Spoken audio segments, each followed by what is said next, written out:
కడదాకా తోడుంటానని ప్రమాణం చేసిన భర్తే చివరికి కాలయ్యముడిలా మారుతున్నాడు.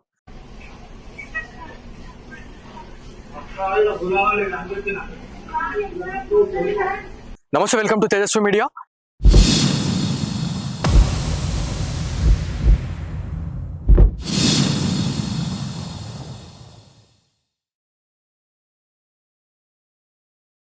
నేను మీ జర్నలిస్ట్ బాలాజీ గౌడ్.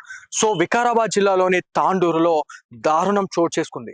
సో 8 నెలల క్రితం ప్రేమ వివాహం చేసుకున్నటువంటి పరమేష్, అనూష.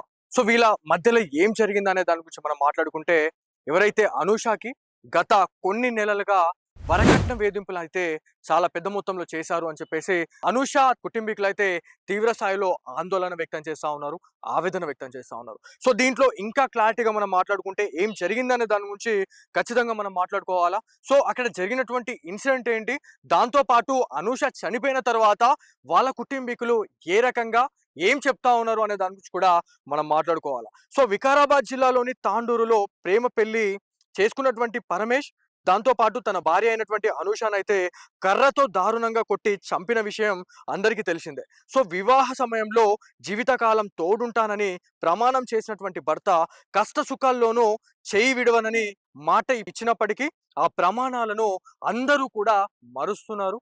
ఇట్లాంటి వాళ్ళు కొందరు ఎవరైతే ఉన్నారో ఈ వరకట్న వేధింపులతో చాలా మంది ఉసురు తీసుకుంటున్నారు అని చెప్పేసి కూడా మనం మాట్లాడుకుంటా ఉన్నాం. సో మరి ఇట్లాంటి వరకట్న వేధింపులు తాళలేక ఎంతో మంది మహిళలు ఎన్నోసార్లు ఎంతో సూసైడ్ అటెంప్ట్స్ కూడా చేశారు, చివరికి చావు కూరల్లో కూడా వెళ్ళారు అని చెప్పేసి మనం మాట్లాడుకుంటా ఉన్నాం. సో ఆ భార్యను అతి దారుణంగా కర్రతో కొట్టి దాని తర్వాత అతను పరారయ్యాడు అని చెప్పేసి మనం మాట్లాడుతా ఉన్నాం. సో ఎవరైతే అనూషను అక్కడ ఉన్నటువంటి స్థానికులు అయితే అక్కడ ఉన్నటువంటి హాస్పిటల్కు తరలించే సమయంలోనే చికిత్స పొందుతూ తను చనిపోయింది అని చెప్పేసి మనకు తెలుస్తా ఉంది.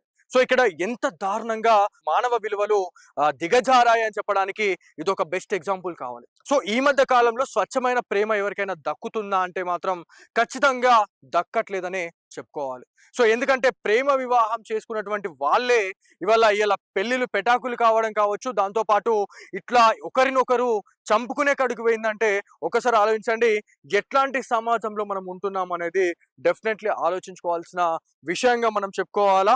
సో ఈ విషయం పైన ఎవరైతే అనూషకి సంబంధించినటువంటి కుటుంబీకులు చాలా తీవ్ర స్థాయిలో ఆవేదన వ్యక్తం చేస్తున్న పరిస్థితి ఉంది. సో అతని సోదరుడు ఏమని మాట్లాడారు అనే దాని గురించి మనం మాట్లాడుకుంటే, గత కొన్ని నెలలుగా ప్రేమ వివాహం చేసుకున్న తర్వాత అనూషనైతే పలుమార్లు చిత్రహింసలు పెట్టాడు పరమేష్ అని చెప్పేసి మనకు తెలుస్తా ఉంది.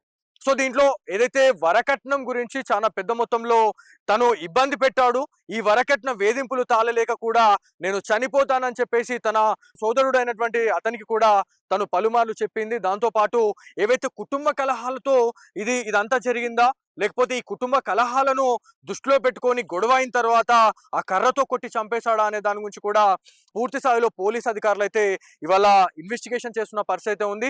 సో ఒకవేళ ఎవరైతే అనూషకి సంబంధించినటువంటి అత్తమామలు ఎవరైతే ఉన్నారో వాళ్ళ రోల్ కూడా చాలా పెద్ద మొత్తంలో దీంట్లో ఉంది అని చెప్పేసి మనకు తెలుస్తా ఉంది. ఎందుకంటే వరకట్నం నువ్వు తెస్తేనే మేము నిన్ను మంచిగా చూసుకుంటాం అని చెప్పేసి కూడా ఇట్లాంటి మాటలు అనేది బయటకి పోర్ట్రే అవుతున్నాయి అని చెప్పేసి మనం మాట్లాడుతూ ఉన్నాం. సో దీంట్లో చాలా దారుణమైనటువంటి విషయాలు ఎన్నో వెలుగులోకి వస్తున్నాయి.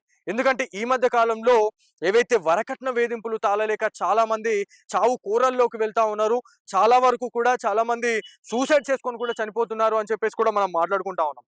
సో ఇక్కడ మృతురాలి సోదరుడు తెలిపినటువంటి వివరాల ప్రకారం అయితే ఇంట్లో జరిగిన గొడవలతో భర్త జోక్యం చేసుకొని అనూష పైన అయితే దాడికి ఎగబడ్డాడు. సో తీవ్ర గాయాలతో ఆసుపత్రికి వెళ్తున్న సమయంలోనే అనూష ప్రాణాలు కోల్పోయిందని చెప్పేసి మనకు తెలుసా ఉంది. సో ఇక్కడ ఏదైతే లా అండ్ ఆర్డర్ కావచ్చు, దాంతో పాటు ఇప్పుడున్న చట్టాల గురించి మనం మాట్లాడుకుంటే ఏ రకంగా చట్టాలు సవరణ చేయాలి, ఎందుకంటే ఇట్లాంటి వరకట్న వేధింపులు తాళలేక ఎంతో మంది మహిళా మనులు ఇవాళ చనిపోతున్న పరిస్థితి ఉంది.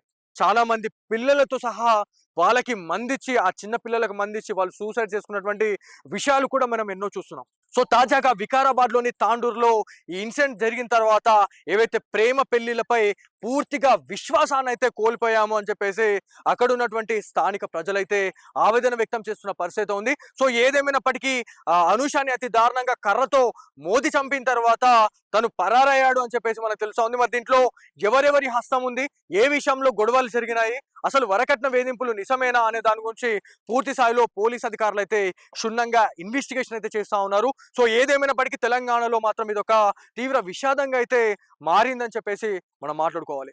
సో ఇది ఇవాల్టి స్పెషల్ స్టోరీ.